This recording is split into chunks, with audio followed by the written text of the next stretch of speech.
नमस्कार दोस्तों, स्वागत है आपका आज के मुख्य समाचार में, जिसमें सबसे पहले सबसे बड़ी खबर में हम आपको बताएंगे कि अमेरिका में फिर गूंजेगा मोदी मोदी। 24,000 लोगों ने कराया रजिस्ट्रेशन, प्रधानमंत्री मोदी के ग्रैंड वेलकम की तैयारी। दूसरी बड़ी खबर में हम आपको बताएंगे चीन की बढ़ेगी टेंशन, 73,000 असॉल्ट राइफल खरीदे रहा भारत, अमेरिका के साथ 837 करोड़ की डील। तीसरी बड़ी खबर में हम आपको बताएंगे मोहन भागवत को मिलेगी पीएम मोदी और शाह जैसी सुरक्षा, अब एएसएल के कवर में रहेंगे आरएसएस चीफ।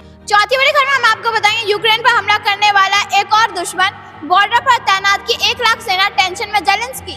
पांचवी बड़ी खबर में हम आपको बताएंगे देश में 53 करोड़ 13 लाख जनधन अकाउंट योजना के 10 साल पूरे होने पर प्रधानमंत्री मोदी ने की तारीफ। जी हाँ दोस्तों, इसी प्रकार की कई खबरों को बताएंगे विस्तार से, लेकिन उससे पहले अगर आपको भी प्रधानमंत्री मोदी पर भरोसा, आप भी सम्मान देंगे प्रधानमंत्री मोदी के नेतृत्व में भारत नई ऊंचाइयों को छू रहा है, तो वीडियो लाइक और कमेंट में लिखिए जय हिंद जय भारत। रुक करते हैं पहली बड़ी खबर की तरफ।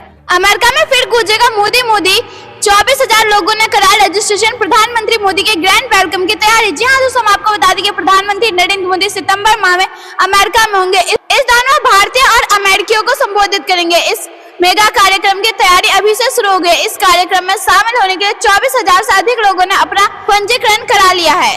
अगले महीने प्रधानमंत्री नरेंद्र मोदी अमेरिका में भाषण देंगे। मोदी और अमेरिका के प्रगति एक साथ कार्यक्रम 22 सितंबर को नासाउ वेटरन्स मेमोरियल कॉलेजियम में आयोजित किया जाएगा, जिसमें 15,000 लोग बैठ सकते हैं, लेकिन अभी से ही इस कार्यक्रम के लिए 24,000 लोगों ने रजिस्ट्रेशन करा लिया है। यूनियन डेल लॉन्ग आइलैंड कार्यक्रम के लिए पंजीकरण संयुक्त अमेरिका भर में 590 सामुदायिक संगठनों के माध्यम से है, जिनमें सभी ने वेलकम पार्टनर्स के रूप में साइन अप किया है। एक प्रमुख आयोजक ने कहा कि हम ये सुनिश्चित करने के लिए प्रतिबद्ध है कि इस ऐतिहासिक कार्यक्रम में अधिक से अधिक लोग भाग ले सकेंगे। सीटों की संख्या बढ़ाने और अंतिम सीट आवंटन के लिए वेलकम पार्टनर्स के साथ समन्वय करने के प्रयास किए जा रहे हैं। IACU ने इस बात पर प्रकाश डाला कि मोदी और अमेरिका कार्यक्रम भारतीय अमेरिकी समुदाय के परस्पर से जुड़ी विविधता का जश्न मनाएगा। इसमें यहूदी, पारसी, जैन, ईसाई, सिख, मुस्लिम और हिंदू जैसे विभिन्न धार्मिक समुदाय के सदस्य शामिल होंगे। दोस्तों, आप ऐसा मानते हैं कि प्रधानमंत्री मोदी के नेतृत्व भारत की वैश्विक मंच पर बढ़ रही भूमिका, तो वीडियो लाइक और कमेंट अपनी राय जरूर बताएं। बड़ी खबर की तरफ, चीन की बढ़ेगी टेंशन, 73,000 असॉल्ट राइफल खरीद रहा भारत, अमेरिका के साथ 837 करोड़ की डील। जी हाँ दोस्तों, हम आपको बता दें कि LAC पर पूर्व लद्दाख में चीन के साथ चल रहे सैन्य टकराव के बीच भारत ने अमेरिका से 73,000 आंतरिक से असॉल्ट राइफल की खरीद करेगा। इसके लिए भारत ने अमेरिका के साथ कॉन्ट्रैक्ट किया। इससे पहले सीमा पर तैनात सैनिकों के लिए 72,400 ऐसी राइफलें खरीदी गई थी। एक सूत्र ने मंगलवार को हमारे सहयोगी अखबार को बताया कि 762 गुना 51 मिलीमीटर कैलिबर वाली सिग 716 पेट्रोल राइफल खरीद की जाएगी। ये राइफल 500 मीटर की प्रभावी मॉर रेंज वाली है। इन राइफलों को चीन और पाकिस्तान के साथ सीमाओं पर तैनात पैदल सेना बटालियनों को दिया जाएगा। यह 837 करोड़ रुपए का ऑर्डर है। भारत में रूसी AK-203 कलाश्निकोव राइफल्स के निर्माण में देरी के कारण फरवरी 2019 में अमेरिकी फर्म सिगसार के साथ फास्ट ट्रैक खरीद मार्ग के साथ 647 करोड़ रुपए का कॉन्ट्रैक्ट हुआ था। दोस्तों, अगर आप ऐसा मानते हैं कि भारत की बढ़ती ताकत देख चीन और पाकिस्तान दोनों की बढ़ेगी टेंशन, तो वीडियो लाइक और कमेंट अपनी राय जरूर बताइए। रुकते हैं बड़ी खबर की तरफ। मोहन भागवत को मिलेगी प्रधानमंत्री मोदी और केंद्रीय गृह मंत्री जैसी सुरक्षा, अब ASL के कवर में रहेंगे RSS चीफ। जी हाँ दोस्तों, हम आपको बता दें कि RSS चीफ मोहन भागवत अब प्रधानमंत्री नरेंद्र मोदी और केंद्रीय गृह मंत्री अमित शाह जैसे एडवांस सुरक्षा के बीच रहेंगे। उनके लिए Z+ सुरक्षा कवर को बढ़ाकर एडवांस सिक्योरिटी लाइसेंस यानी कि ASL कर दिया गया है। ऐसे में उनकी सुरक्षा में अब और सुरक्षा कर्मी तैनात किए जाएंगे। उनका सुरक्षा घेरा पहले से भी ज्यादा पुख्ता होगा। हाल ही में गृह मंत्रालय की ओर से की गई समीक्षा बैठक के बाद यह फैसला लिया गया है। एक खबर के मुताबिक समीक्षा बैठक में पाया गया कि गैर बीजेपी शासित राज्यों में मोहन भागवत की सुरक्षा के दौरान ढिलाई बढ़ती गई है। ऐसे में संभावित खतरे को देखते हुए सुरक्षा में इजाफा करने का फैसला लिया गया। फिलहाल मोहन भागवत की सुरक्षा में CISF के जवान और अधिकारी शामिल थे। जानकारी के मुताबिक सभी राज्यों और केंद्र शासित प्रदेश को इसकी जानकारी दे दी गई है। मोहन भागवत अब बहुस्तरीय सुरक्षा घेरे में रहेंगे। इतना ही नहीं, हेलीकॉप्टर यात्रा की अनुमति केवल विशेष रूप से डिजाइन किए गए हेलीकॉप्टरों में ही दी जाएगी। भारत में सबसे पहले सुरक्षित दल एसपीजी को माना जाता था। ये केवल प्रधानमंत्री की सुरक्षा करते थे। इसके बाद जेल प्लस सुरक्षा सबसे एडवांस होती है। इसमें 55 जवान सिक्योरिटी पाने वाली वीआईपी की 24 घंटे सुरक्षा करते हैं। यह जवान नेशनल सिक्योरिटी गार्ड यानी एनएसजी के कमांडो होते हैं। जिस व्यक्ति को यह सुरक्षा दी जाती है उसके घर से लेकर दफ्तर और यात्रा के दौरान यह कमांडो साथ रहता है। हर जवान मार्शल आर्ट और निहत्थे लड़ने में प्रशिक्षित होता है। यह भारत के चुनिंदा लोगों को ही दी जाती है। रुको तक बड़ी खबर की तरफ। यूक्रेन पर हमला करने वाले एक और दुश्मन बॉर्डर पर तैनात की 1 लाख सेना टेंशन में जेलेंस्की। जी हाँ दोस्तों, हम आपको बता दें कि रूस के आक्रमण से त्रस्त यूक्रेन पर एक और दुश्मन हमला करने की तैयारी में। यह दावा खुद यूक्रेनी राष्ट्रपति व्लादिमीर जेलेंस्की ने किया। उनका दावा है कि एक नए दुश्मन ने यूक्रेन की सीमा के पास हजारों की संख्या में सैनिकों को इकट्ठा किया। ये सैनिक भारी हथियारों और सैन्य सज्जो सामान के साथ सीमा पर मौजूद है। यूक्रेन अभी इस हालत में नहीं है कि वो किसी दूसरे दुश्मन का सामना कर सक रही। यूक्रेनी सेना पहले ही रूस से जंग लड़ने में व्यस्त है। ऐसे में अगर दूसरा मार्च खुलता है तो सेना के पास अपने संशोधन को बांटने के अलावा कोई दूसरा विकल्प नहीं बचेगा। इससे रूसी हमले के प्रति यूक्रेनी प्रतिरोध कम पड़ेगा और रूस को आगे बढ़ने का मौका मिलेगा। यूक्रेन ने बेलारूस से कहा कि वह अपनी सीमा पर भेजी गई सेना को वापस बुला ले। यूक्रेन की अपील रूस के कुशक क्षेत्र में यूक्रेनी सैन्य की घुसपैठ के बाद आई। यूक्रेन लंबे समय से आरोप लगा रहा है कि बेलारूस अपनी सीमा पर सैनिकों की संख्या बढ़ा रहा है। उसका यह भी आरोप है कि रूस बेलारूसी हवाई क्षेत्रों का इस्तेमाल कर उसके देश में हमला कर रहा है। रूस बेलारूस को अपना सबसे करीबी सहयोगी मानता है। बेलारूस ने भी यूक्रेन के कुशक क्षेत्र में आक्रमण का कड़ा जवाब देने की धमकी दी है। माना जा रहा है कि यह नए सैन्य तैनाती यूक्रेन के एक नए मोर्चे पर उलझाने के लिए की गई है। रुकते अगली बड़ी खबर की तरफ। देश में 53 करोड़ 13 लाख जनधन अकाउंट योजना के 10 साल पूरे होने पर प्रधानमंत्री मोदी ने की तारीफ। जी हाँ दोस्तों, हम आपको बता दें कि प्रधानमंत्री नरेंद्र मोदी ने बुधवार को जनधन योजना को सफल बनाने के लिए काम करने वालों की तारीफ की है। उन्होंने कहा कि यह योजना वित्तीय समावेशन को बढ़ावा देने में महत्वपूर्ण रही है। प्रधानमंत्री ने कहा कि आज हम एक महत्वपूर्ण अवसर मना रहे हैं, जनधन के 10 वर्ष। सभी लाभार्थियों को बधाई और इस योजना को सफल बनाने के लिए काम करने वाले सभी लोगों को बधाई। प्रधानमंत्री मोदी ने एक्स पर कहा कि आज देश के लिए एक ऐतिहासिक दिन है, जनधन के 10 वर्ष। इस अवसर पर मैं सभी लाभार्थियों को शुभकामनाएं देता हूँ। इस योजना को सफल बनाने के लिए दिन रात एक करने वाले सभी लोगों को बहुत बहुत बधाई। जनधन योजना करोड़ों देशवासियों, विशेषकर हमारे गरीब भाई बहनों को आर्थिक रूप से सशक्त बनाने और उन्हें सम्मान के साथ जीवन जीने का अवसर देने में सफल रहे। उन्होंने कहा कि जनधन योजना वित्तीय समावेशन को बढ़ावा देने और करोड़ों लोगों, विशेषकर महिलाओं, युवाओं और हाशिए पर पड़े समुदायों को सम्मान देने का अग्रणी रहा है। हम आपको बता दें कि प्रधानमंत्री जनधन योजना को 28 अगस्त 2014 में शुरू किया गया था। रुकते अगली बड़ी खबर की तरफ। और अफ्रीकी चीते जल्द आएंगे भारत, कूनो नहीं, इस जगह पर होगा नया ठिकाना, तैयारियां तेज। जी हाँ दोस्तों, हम आपको बता दें कि सरकार ने इस साल के अंत तक 12 से 14 और चीतों को भारत लाने की कोशिशें तेज कर दिया। इस सिलसिले में बातचीत करने के लिए जल्द ही भारतीय प्रतिनिधिमंडल दक्षिण अफ्रीका की यात्रा कर सकता है। मामले से जुड़े अधिकारियों ने इस बात की जानकारी दी है कि जानकारी के मुताबिक इसके लिए केन्या के साथ भी बातचीत की जा रही है और एक समझौते को अंतिम रूप दिया जा रहा है। चीते को अगले समूह को गांधीनगर वाइल्ड लाइफ सेंचुरी में लाने की योजना है। एक अधिकारी ने बताया कि हम इस मामले पर दक्षिण अफ्रीका से बातचीत करें। एक प्रतिनिधिमंडल ग्राउंड लेवल पर बातचीत करने के लिए सितंबर के अंत में या अक्टूबर की शुरुआत में दक्षिण अफ्रीका की यात्रा करेगा। चीतों का अगला समूह इन दिनों में से किसी भी देश से आ सकता है। उन्होंने कहा कि हमने दक्षिण अफ्रीका को बताया कि हम चीता प्रोजेक्ट स्टीयरिंग कमेटी की सिफारिश और योजना के मुताबिक इस साल के अंत तक चीतों का एक समूह और लाने की कोशिश तेज करना चाहते हैं। चीतों के अगले बैच को गांधीनगर वाइल्ड लाइफ सेंचुरी में लाया जाएगा, जिससे चीतों के रहने के लिए दूसरे घर के रूप में चुना गया। गौरतलब है कि कूनो राष्ट्रीय उद्यान में पहले से ही चीतों की क्षमता से अधिक चीते हैं। रुका अगली बड़ी खबर की तरफ। चैंपियन सोरेन का दिल्ली तक पीछा किया गया, पकड़े गए 2 एसआई, हेमंत बिश्वा शर्मा का बड़ा दावा। जी हाँ दोस्तों, हम आपको बता दें कि झारखंड के पूर्व सीएम चैंपियन सोरेन 30 अगस्त को भाजपा में शामिल होने जा रहे हैं। इसकी घोषणा असम के मुख्यमंत्री हेमंत बिश्वा शर्मा ने सबसे पहले की थी। ऐसे में अब हेमंत बिश्वा शर्मा ने एक बड़ा दावा किया। उन्होंने बुधवार को आरोप लगाया कि चैंपियन सोरेन पर पिछले 5 महीने से उनकी ही सरकार पुलिस नजर रख रही थी।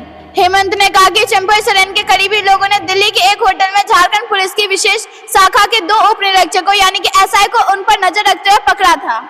हेमंत बिस्वा शर्मा ने कहा कि आज से 1 हफ्ता पहले चंपई सोरेन जी दिल्ली गए थे। उन्होंने दिल्ली में 3 दिन बिताया था, फिर दोबारा 26 तारीख को दिल्ली गए थे। दोनों बार वहां दिल्ली के ताज होटल में रुके थे, लेकिन कल पता चला कि दोनों बार उनको झारखंड पुलिस की एक स्पेशल ब्रांच की टीम फॉलो कर रही थी। वो चंपई सोरेन का फोटो खींच रहे थे, उन्हें पकड़ लिया गया। चंपई सोरेन ने इसे लेकर एफआईआर भी दर्ज कराया है। दिल्ली पुलिस जब 2 लोगों को पकड़ कर लेकर गई तो पता चला कि दोनों झारखंड पुलिस के सब इंस्पेक्टर हैं। पहले वो लोग बोल रहे थे कि पत्रकार है। दोनों के बताया कि उन्हें चंपई सोरेन को ट्रैक करने के लिए जिम्मेदारी मिला था। उन्हें बताया कि आईजी प्रभात कुमार ने यह जिम्मेदारी दिया था। असम के मुख्यमंत्री ने चंपई सोरेन के फोन टैप कराए जाने की आशंका भी जताई और कहा कि उन्हें हनी ट्रैप करने की भी साजिश हो सकती है, क्योंकि यह एक महिला भी दोनों एसआई के संपर्क में थी। सीएम हेमंत ने चंपई सोरेन को 30 अगस्त को भाजपा में शामिल होने की घोषणा का जिक्र करते हुए कहा कि चंपई सोरेन पर भाजपा से बातचीत शुरू होने से पहले नजर रखी जा रही थी। पूर्व मुख्यमंत्री चंपई सोरेन ने भाजपा से जुड़ने के फैसले के बाद पहली बार मंगलवार को दिल्ली में मीडिया को प्रतिक्रिया दी। कहा कि झामुमो में सिर्फ गुरुजी उनसे वरिष्ठ है, लेकिन उनकी स्वास्थ्य खराब है, वो कुछ बोल नहीं पाते। पहले संन्यास लेने की सोची, लेकिन क्षेत्र की जनता की मांग एवं हौसला मिलने के बाद तय किया कि वो सक्रिय राजनीति में रहेंगे। बड़ी खबर की तरफ, जैसा कि आईसीसी चेयरमैन बनने के बाद खौफ है पाकिस्तान क्या छीन जाएगी चैंपियंस ट्रॉफी की मेजबानी। जी हां दोस्तों, हम आपको बता दें कि भारतीय क्रिकेट कंट्रोल बोर्ड के सचिव जय शाह को इंटरनेशनल क्रिकेट काउंसिल का चेयरमैन चुन लिया गया। जय शाह निर्विरोध आईसीसी के चेयरमैन चुने गए। उनके चेयरमैन बनने के बाद सोशल मीडिया पर कई तरह की प्रतिक्रिया देखने को मिली है। पाकिस्तान के क्रिकेट फैंस ने एक्स पर प्रतिक्रिया दी कि जय शाह के चेयरमैन चुने जाने के बाद पाकिस्तान खेमे में हड़कंप मचा हुआ है। दरअसल चैंपियंस ट्रॉफी 2025 का आयोजन पाकिस्तान में होना है। संभवतः टीम इंडिया टूर्नामेंट के लिए पाकिस्तान नहीं जाएगी। इसको लेकर कई तरह की खबरें थी। दावा किया जाता है कि पाकिस्तान आईसीसी के जरिए भारत पर दबाव बनाएगा, लेकिन अब पूरा गेम पलट गया। जय शाह के चेयरमैन बनने के बाद स्थिति पलट भी हो सकती है। एक्स पर कई यूजर्स ने चैंपियंस ट्रॉफी को लेकर पोस्ट शेयर की। एक रिया खातरी नाम की यूजर ने लिखा कि चैंपियंस ट्रॉफी अब पाकिस्तान से बाहर जा सकती है, बधाई हो जय शाह। इस तरह की और भी पोस्ट सोशल मीडिया पर देखने को मिली है। हम आपको बता दें कि जय शाह आईसीसी चेयरमैन बनने की रेस में सबसे आगे चल रहे थे। जय शाह से पहले भारतीय आईसीसी चीफ की में रह चुके हैं जनमोहन डालमिया, शरद पवार, एन श्रीनिवासन और शशांक मनोहर आईसीसी चीफ रह चुके हैं। फिलहाल न्यूजीलैंड के ग्रेग बड़ी खबर की तरफ, यूपी सरकार की नई सोशल मीडिया पॉलिसी, देश विरोधी पोस्ट पर उम्र कैद तक की सजा, यूट्यूबरों को 8 लाख तक का विज्ञापन। जी हाँ दोस्तों, हम आपको बता दें कि उत्तर प्रदेश सरकार नई सोशल मीडिया पॉलिसी लेकर आई है। उसमें आपत्तिजनक पोस्ट किए जाने पर 3 साल से लेकर उम्र कैद तक की सजा हो सकती है। इसके बाद सोशल मीडिया पर डिजिटल एजेंसी और फर्म के लिए विज्ञापन की व्यवस्था भी की गई। सोशल मीडिया पॉलिसी को कैबिनेट की मंजूरी दे दी गई है। योगी सरकार अपना जन कल्याणकारी लाभकारी योजना और उपलब्धियों की जानकारी जनता तक पहुंचाने के लिए पॉलिसी लेकर आई है। पॉलिसी में अलग अलग सोशल मीडिया प्लेटफॉर्म जैसे एक्स, फेसबुक, इंस्टाग्राम और यूट्यूब पर सरकारी योजनाओं और उपलब्धियों पर आधारित कंटेंट, वीडियो, ट्वीट, पोस्ट और रील शेयर करने पर उन्हें विज्ञापन देकर प्रोत्साहित किया जाएगा। इस पॉलिसी के तहत विज्ञापन का लाभ के लिए कंटेंट प्रोवाइडर के 4 श्रेणियां बांटे गए। इसमें एजेंसी या फर्म को अलग अलग प्लेटफॉर्म पर सब्सक्राइबर और फॉलोअर्स के आधार पर बांटा गया। 5 लाख, 4 लाख, 3 लाख और 30,000 रुपए प्रति महीना, जबकि यूट्यूब वीडियो शॉर्ट और पॉडकास्ट भुगतान के लिए 8 लाख रुपए, 7 लाख रुपए, 6 लाख रुपए और 4 लाख रुपए रखा गया है। यूपी सरकार नई सोशल मीडिया पॉलिसी में राष्ट्र विरोधी कंटेंट डालने पर 3 साल से लेकर उम्र कैद तक की सजा का प्रावधान है। अभी तक आईटी एक्ट का धारा 66E, 66F के तहत कार्रवाई की जाती थी। इसके अलावा अभद्र एवं अश्लील सामग्री पोस्ट करने पर आपराधिक मानहानि के मुकदमे का भी सामना करना पड़ सकता है। बड़ी खबर की तरफ, घर घर जाकर सदस्य बनाएगी भाजपा। 1 सितंबर से पहला और 1 अक्टूबर से दूसरा अभियान होगा शुरू। जी हाँ दोस्तों, हम आपको बता दें कि कानपुर में भाजपा 1 सितंबर से पहला और 1 अक्टूबर से दूसरा सदस्यता अभियान शुरू करेगी। वहीं 16 से 31 अक्टूबर तक सक्रिय सदस्यता अभियान चलाया जाएगा। इस संबंध में मंगलवार को प्रदेश उपाध्यक्ष मानवेंद्र सिंह ने सीसामाऊ विधानसभा क्षेत्र के चुन्नीगंज मंडल में पार्टी कार्यकर्ता एवं पदाधिकारियों के साथ बैठक किया। बताया गया कि घर घर जाकर लोगों को सदस्य बनाया जाएगा। इसी क्षेत्र में दक्षिण जिलाध्यक्ष शिवराम सिंह के नेतृत्व में निराला नगर हरजिंदर नगर, जडौली, कुदवई नगर, यशोदा नगर, छावनी, रामा देवी, जूही, बरमुडला में सदस्यता अभियान की कार्यशालाएं होंगी। इस मौके पर उत्तर जिलाध्यक्ष दीपू पांडे, सदस्यता प्रभारी कौशल किशोर दीक्षित, जसविंदर सिंह, अर्जुन भोडिया, विजय अवस्थी, राम बहादुर यादव, विनोद मिश्रा, मनीष त्रिपाठी, संजय कटियार, वंदना गुप्ता, गणेश शुक्ला, अनुराग शुक्ला से पूजन सविता, राकेश तिवारी, बीटी राय सहित उत्तर क्षेत्र से भी पदाधिकारी मौजूद रहे। बड़ी खबर की तरफ, आफत बनी बारिश, मौसम विभाग ने इन राज्यों में जारी की चेतावनी, वज्रपात के भी आसार। जी हाँ दोस्तों, हम आपको बता दें पूरे देश में वर्षा बढ़ रही है और कुछ स्थानों पर वर्षा दिन ब दिन कम होती जा रही है। फिलहाल केरल और कर्नाटक समेत कुछ राज्यों में बारिश कम हो गई है, लेकिन उत्तर भारत में भारी बारिश हो रही है। आज भारतीय मौसम विभाग ने बुधवार को दिल्ली, एनसीआर में भारी बारिश की संभावना को लेकर पीली चेतावनी जारी की।